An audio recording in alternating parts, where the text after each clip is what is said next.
갈라디아서 2장. 그로부터 14년 후 나는 바나바와 함께 디도를 데리고 다시 예루살렘으로 올라갔습니다. 그때 내가 예루살렘에 올라간 것은 하나님의 계시에 따른 것으로 거기서 나는 내가 이방 사람들에게 전파하고 있는 복음의 내용을 그들에게 설명해 주었습니다. 그리고 그곳 지도자로 여겨지는 사람들에게는 개인적으로 따로 시간을 내어 설명했습니다. 그렇게 한 까닭은 내가 지금 복음의 다름질을 하고 있는 것이나 그동안 애써 복음의 다름질을 한 것이 조금도 헛되지 않게 하기 위함이었습니다. 나와 함께 지낸 디도는 헬라 사람인데도 나는 그에게 할례를 받도록 강요하지 않았습니다. 내가 그렇게 한 이유는 교회 안으로 몰래 들어온 거짓 형제들 때문이었습니다. 그들은 우리를 율법의 종으로 삼고자 그리스도 예수 안에서 우리가 누리고 있는 자유를 엿보려고 우리 가운데 몰래 파고 들어온 사람들입니다. 하지만 우리는 그런 가짜 신자들에게 잠시도 틈을 주지 않았습니다. 그것은 복음의 진리가 여러분을 떠나는 일이 있어서는 안 되기 때문입니다. 하나님께서는 겉모양으로 사람을 판단하지 않으시기에 사실 나에게는 신분이 조금도 중요하지 않습니다만 예루살렘의 유명한 사람들로 말하자면 그들은 내가 전하는 복음의 말씀에 한마디도 보태지 않았습니다. 도리어 그들은 베드로가 할례받은 유대인들에게 복음을 전할 임무를 맡았듯이 나에게는 할례받지 않은 이방인들에게 복음을 전할 임무가 주어졌다는 것을 알게 되었습니다. 또한 그들은 할례받은 유대인들에게 복음을 전하도록 베드로에게 사도의 직분을 맡기신 하나님께서 나에게는 할례받지 않은 이방인들에게 복음을 전하도록 사도의 직분을 맡기신 사실을 분명히 깨닫게 되었습니다. 그래서 교회의 기둥 같은 존재로 인정받고 있는 야고보와 베드로와 요한은 하나님께서 내게 주신 은혜를 인정하면서 나에게 오른손을 내밀어 교제의 악수를 청했습니다. 그리하여 우리는 주로 할례받지 않은 이방인들에게로 가서 복음을 전하고 그들은 주로 할례받은 유대인들에게로 가서 복음을 전하기로 했습니다. 다만 그들이 우리에게 요청한 것은 가난한 형제들을 언제나 잊지 말고 도와주라는 것이었는데 사실 그런 일이라면 이전부터 내가 마음을 다해 힘써 해오던 일이었습니다.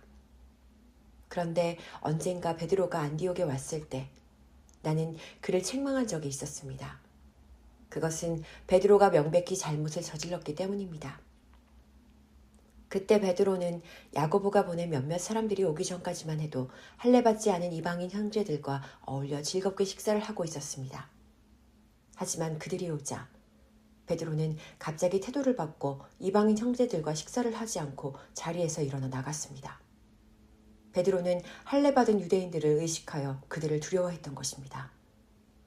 베드로가 그렇게 행동하자 그를 보고 나머지 다른 유대인들도 베드로처럼 위선적으로 행동했고 마침내는 바나바조차 위선에 휩쓸리고 말았습니다.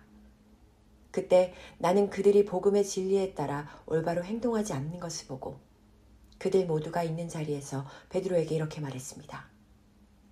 당신은 원래 유대인인데도 다른 유대인들과는 달리 율법에 구애받지 않고 이방인들처럼 살아왔소. 그런데 이제 와서 이방인들에게 유대인처럼 살라고 강요할 수가 있는 겁니까? 본래 우리는 유대인으로 태어났고 이른바 이방 죄인들이 아닙니다. 하지만 우리는 율법을 잘 지킨다고 의롭다 인정받는 것이 아니라 예수 그리스도를 믿어야만 비로소 의롭다 인정받는다는 사실을 알고 있습니다. 그렇기에 우리는 율법을 잘 준행함으로써가 아니라 그리스도를 믿음으로써 의롭다 인정을 받고자 이처럼 예수 그리스도를 믿게 된 것입니다. 율법을 지키는 행위로서는 어느 누구도 의롭다 인정받을 수가 없기 때문입니다. 그러나 우리가 그리스도 안에서 의롭다 인정받으려고 하다가 결국 우리가 죄인으로 드러난다면 정녕 그리스도는 우리로 하여금 죄를 짓게 하시는 분이란 말입니까? 절대로 그렇지 않습니다. 만일 내가 헐어버린 율법을 다시 세운다면 나는 나 스스로를 율법 파괴자로 입증하는 셈입니다.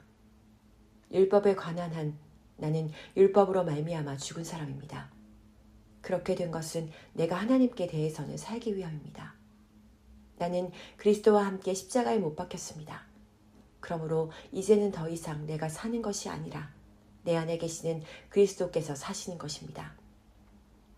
내가 지금 육신을 갖고 살고 있는 것은 오직 나를 사랑하셔서 나를 위해 자기 몸을 내어주신 하나님의 아들 그리스도를 믿는 믿음으로 살고 있는 것입니다. 나는 하나님의 은혜를 헛되게 하지 않습니다.